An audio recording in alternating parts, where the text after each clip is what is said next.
اعوذ باللہ من الشیطان الرجیم بسم اللہ الرحمن الرحیم الم تر کیف فعل ربک باصحاب الفیل الم یجعل کیدہم فی تضلیل وارسل علیہم طیرا ابابیل ترمیہم بحجارۃ من سجیل فجعلہم کعصف مأکول۔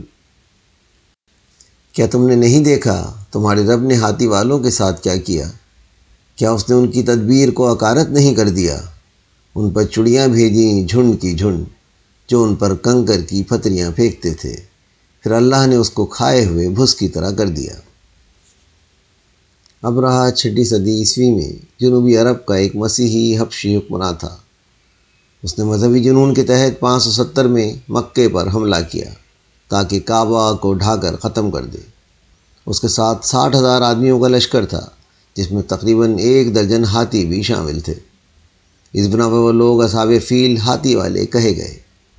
جب یہ لوگ مکے کے قریب پہنچے تو ہاتھیوں نے آگے بڑھنے سے انکار کر دیا۔ اس کے ساتھ پرندوں کے جھنڈ آئے جن کی چونچوں اور پنجوں میں کنکریاں تھیں۔